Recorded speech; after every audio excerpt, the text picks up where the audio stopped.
Sewing can be a wonderful form of therapy.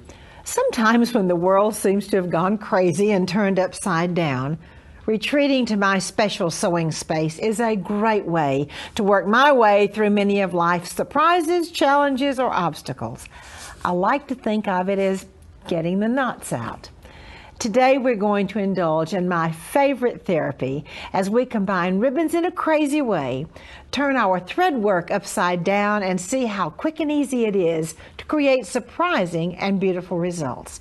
I am so glad you joined me today in my sewing room. Let's begin, shall we?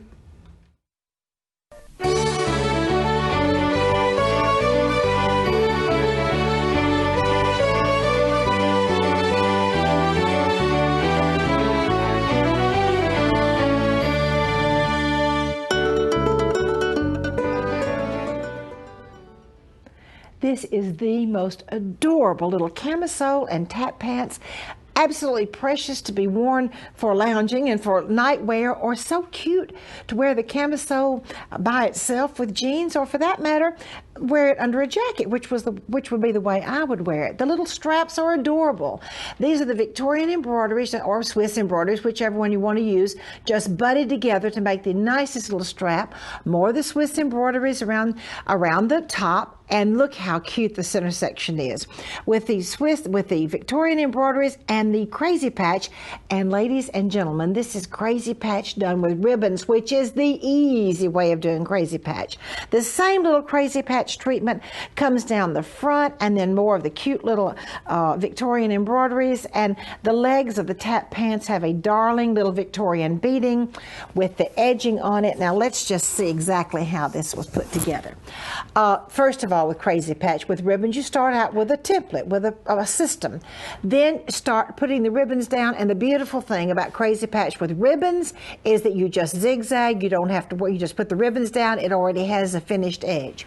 Okay, I'm going to go ahead and make the whole piece my crazy patch and embellish with some pretty machine stitches. And you can use any machine, would have 2 or 3 or several decorative stitches.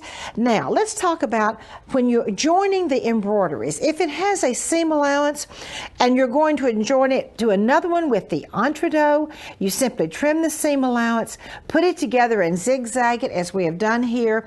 This wonderful silk charmeuse just feels so good. All right, we're going to put the whole thing together. So the crazy patched piece, the Victorian embroideries piece, and then attach it to the fabric, which happens to be silk charmeuse. I'm so happy to have as my guest today Jody Hooker. Jody is an educational specialist with Husqvarna Viking. Jody, welcome to the show. Thank you for letting me come. Oh, this darling outfit. Show us how you did it. Well, it is a lot of fun to make, and I found that it was a pleasure to work with the silk satin ribbons, and there's such a palette in colors. So the first thing that we want to do with Crazy Patch is we want to use the base, and our base fabric can be a batiste fabric, and you want to starch it really well. And I drew lines to use for my template.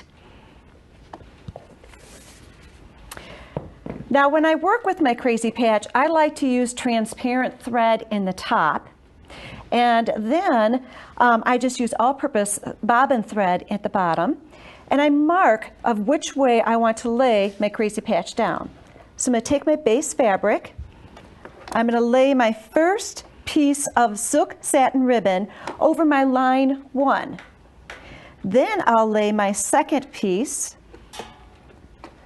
over top of that line, and a lot of times what I'll do is just take my blue marking pen and dot from my start to my finish. I'm at a zigzag stitch about a 2.0 length and width. On here I just have my white all-purpose thread so you can see how I'm zigzagging. We'll stop. There's our first piece. All right, okay. Now that was simple to do. Very simple to do. Now my third line would be between my first and my second. So this is the line I'm going to be stitching here. So if I lay this brown piece of silk ribbon over top, I can see there's my line here and my line there. I'll lay my second piece down, So I have all raw edges. So there's no flipping to this. It's It's all raw wonderful edges. because it's so much easier. Yep, because it's a finished edge. A zigzag.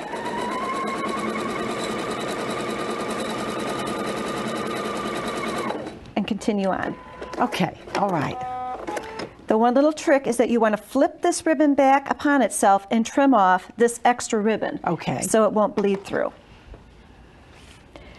Now comes the fun part. All right. We have so many decorative stitches that's on our sewing machine Okay. that it's a great time to choose your favorite ones. Here I've used, I put a rayon thread in and I've used a feather stitch, and that's what's going to cover up those stitching. After we're all done doing all of our decorative stitching covering up our lines, we're going to straight stitch going around our base piece. And we'll set that one aside. We'll put on our edge joining foot and we'll attach our laces to make our fancy band. Just zigzagging, don't you? Just Jody? zigzagging it. A simple zigzag, sure. Exactly. Trim it, zigzag it. Then we'll attach our silk chamoose, one to each side of our fancy band, and our centerpiece, all using a edge joining foot there. We'll place together here, right sides together, and then place our other piece of silk chamoose on the other side. Run our ribbon through, then take our bodice piece and cut out our top of our camisole, and we're ready to go. So you make all your fabric, you create your fabric, then cut it all out, and you're ready to sew. You're oh, ready to Jody, go. this is Yes. so pretty. I love your colors, and you're right. The silk satin ribbon is so much fun to work with. It really is. Thank you so much. Now, Jody has some sewing inspirations to share with you.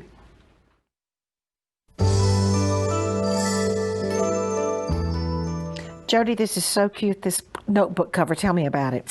Well, you might recognize it because we did that for our So Young, So Cool kids school in the summer at In the Quilt Huntsville. Company in Huntsville. Don't those kids love to sew? They love it, and that's Oh. the traditional way. We used it as a journal form. Oh, it's so wonderful. Yeah. And this is so cute. Almost looks like leather, but I think it's called what? Leather. Yeah, like a fake leather. How cute. Yes. And A doing little decorative yellow, stitches. little zipper bag. Such a wonderful idea.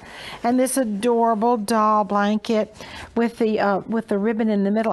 We did one of these at one of the Martha Pullen traveling That's schools, didn't we? I right. think in Yep. California. I remember doing that. Yes, we did. Oh, now, Jody, we were talking about that cute camisole you did. How darling it is over a jeans jacket. Thank you.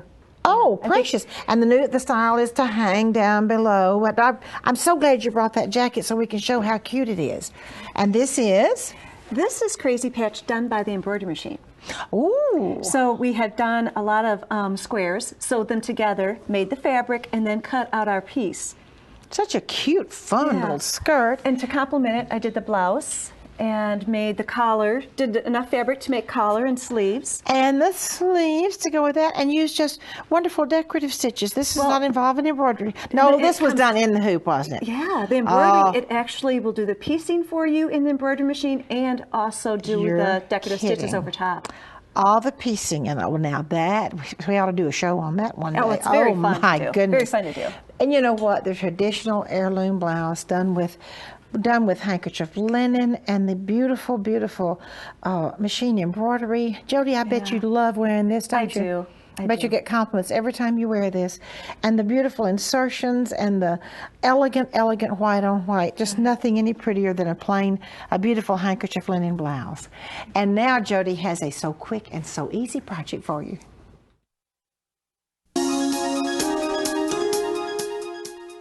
Jody, that is the cutest little bag. Oh, darling. Thank you, Martha. This little book bag was inspired for when I'm in a hurry and I need to wait someplace. I can carry my book. I can put a little notebook in here. I can carry a pen, so I have all my little accessories while I'm waiting in line for places. Now, the fabric, choose your base fabric, but you want to line it or interface it with fusible interfacing to add some stability to it. So get a little bit of an interfacing that's got some stability to it, and you're going to put that to the front and the back of your book. Now for the pocket, choose any size pocket that you want to do. I just drew a rectangle. I just wanted to show you a very quick and very easy tip on how to do a fold. Okay. We're going to bring our fabric over, and we're going to use the folding pin. Now the folding pin has a liquid to it. We're going to then draw our line for our folded edge.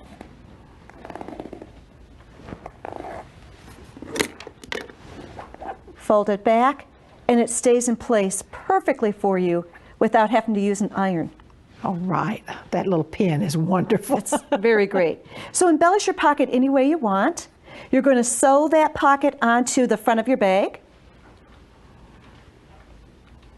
Then you're going to sew your two bag pieces together. Sew in your side seams, and then what we want to do is we want to make a corner edge so it would have a boxed edge at the bottom of our bag.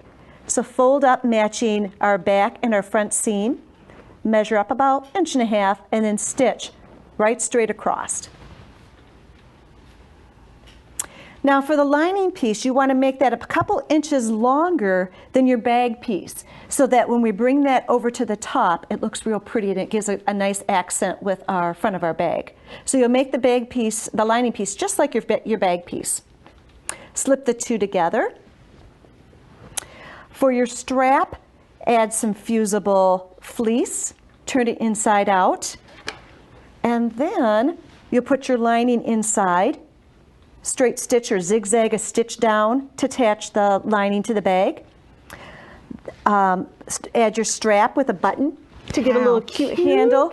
Add some embellishments with some more buttons, and just have fun making a little bag. You know what else I thought about a use for that, Jody? For those of us that love to do hand smocking, and sometimes we pick up children or grandchildren, have to sit a few minutes.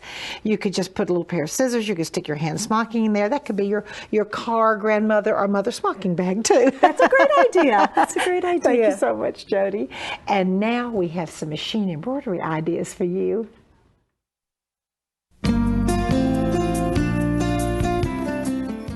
I'm so pleased to have today my friend Denise Applegate.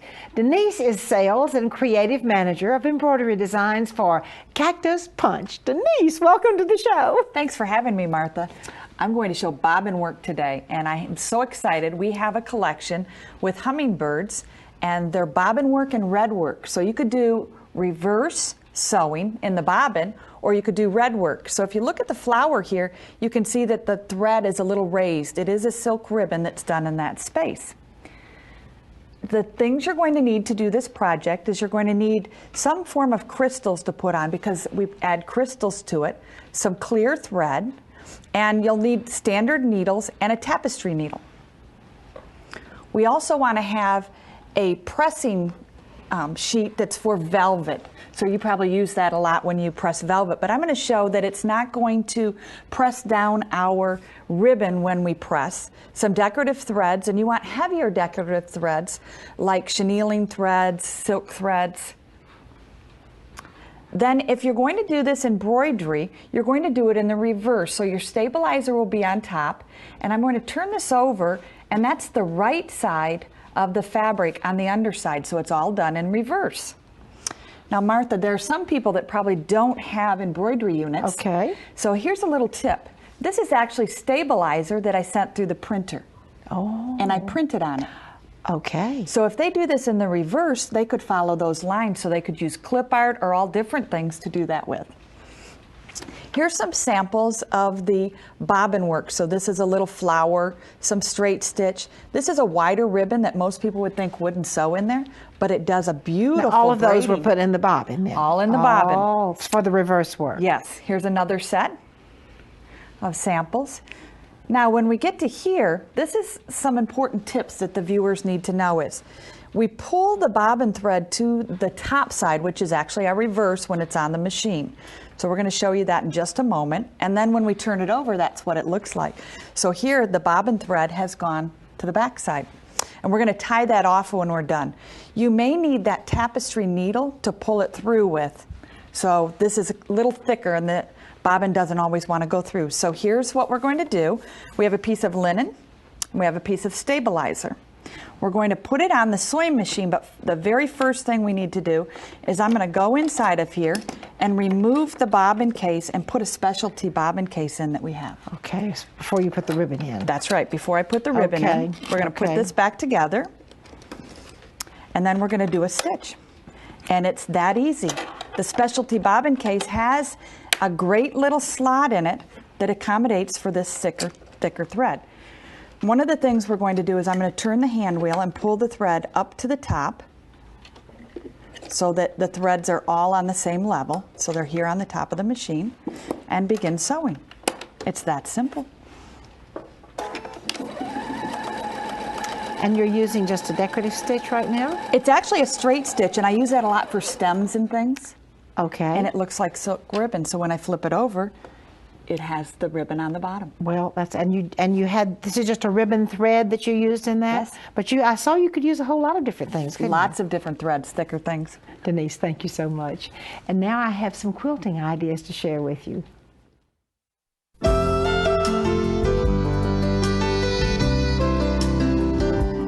Lace shaping is one of my very, very favorite sewing techniques of all times. This beautiful quilt belongs to William, my youngest grandson, and this is a beautiful lace-shaped heart here in the center, made with French lace, because French laces are all cotton and they have the gathering threads built in, which makes it very easy to shape lace. As you can see, the double needle pin tucks have been inserted in the middle. I'll show you how to do all of this. It's really very easy.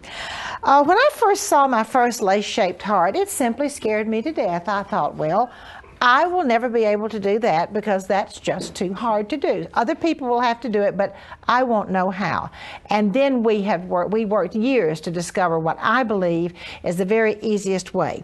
Now, if your fabric is a see-through fabric, as this one is, you can use a lace shaping board. This is my favorite thing because the pins go in very easily, but if you don't have a lace shaping board, you can even use a cardboard box.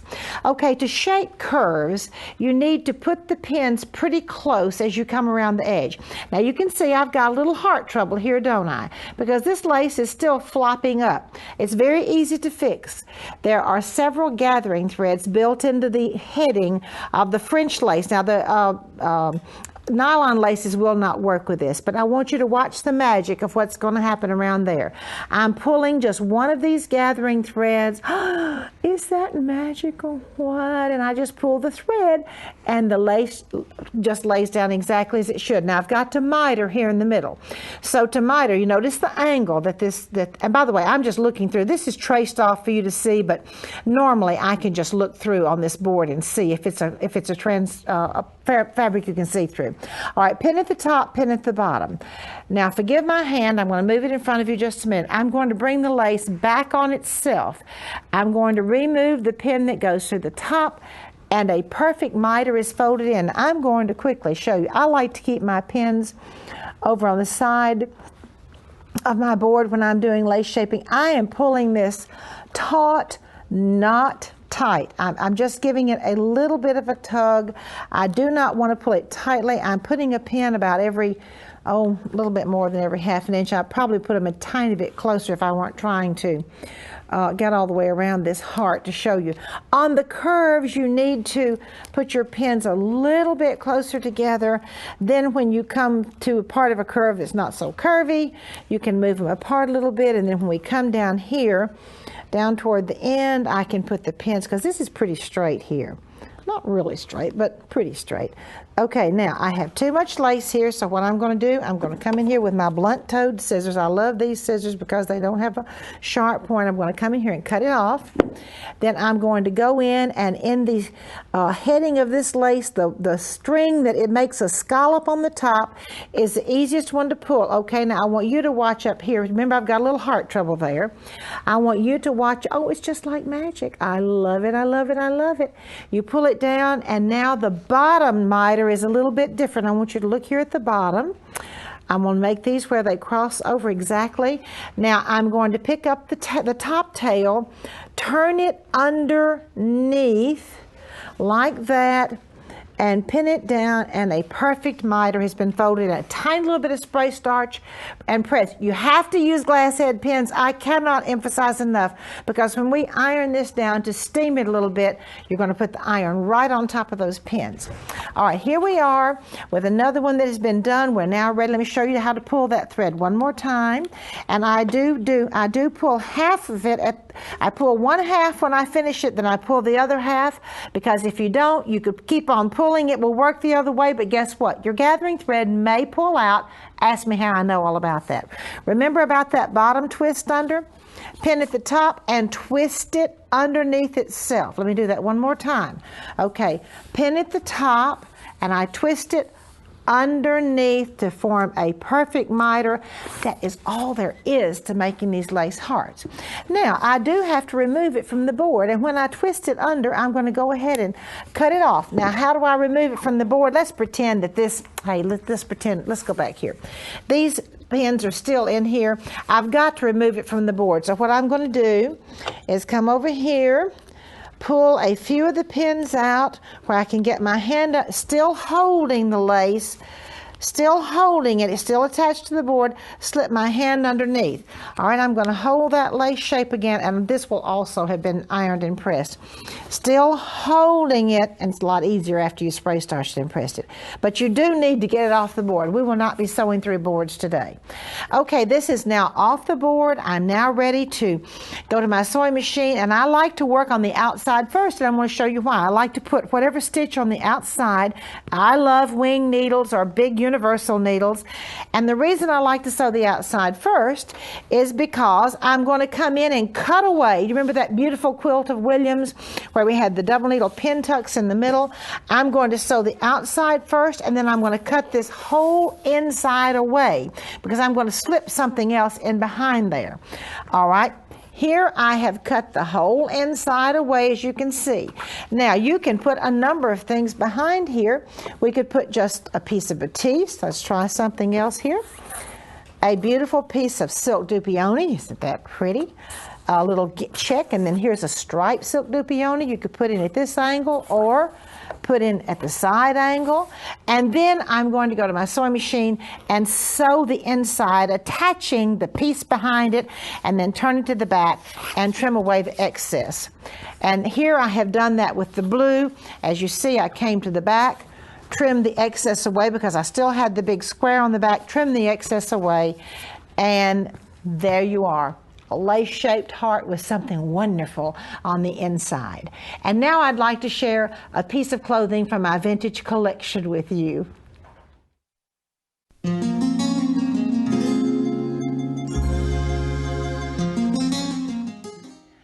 I think this blouse is beautiful, and I'm so thrilled to be able to share with you that the lace shaping I just shared with you, the hearts and the curving, the mitering, there's not one thing new about that. It's been done forever.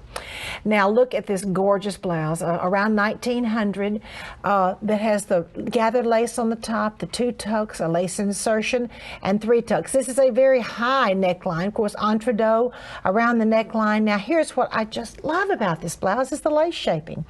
Do you see there's this is the mitering. You know, we just did the mitering. We come over here and miter. We come down and miter, over here and miter and up. And then once again, the beloved curving. Now, if I were doing this on that lace shaping board, I would be putting my pins along here just like I came to a miter on the heart, and then come in here and miter. That would still be flopping up. I put the pins around here, come to the miter just like I did at the top of the heart. Pins around here, come to the miter, and then I would pull the gathering thread along there and make it lay down. These beautiful tucks, and the sleeves have entredeaux as it's attached. Beautiful tucks down the front, more lace shaping. This pretty sleeve, a very, very long cuff, has 3 tucks and then insertion, 3 tucks and insertion all the way down. Such a pretty sleeve, and more curving and lace shaping. I'm going to show you the back of this blouse. It's so pretty. More lace shaping, not so elaborate. Sometimes the blouses are just as elaborate on the back as they are on the front, but you see we have more curving, mitering, just like we did on the heart. Curving, mitering, and then the tucks. And as you can see, I'm missing a few of the original buttons, but that's okay. You got the idea. Thank you so much for joining me in my sewing room today. I would surely like for you to come back next time.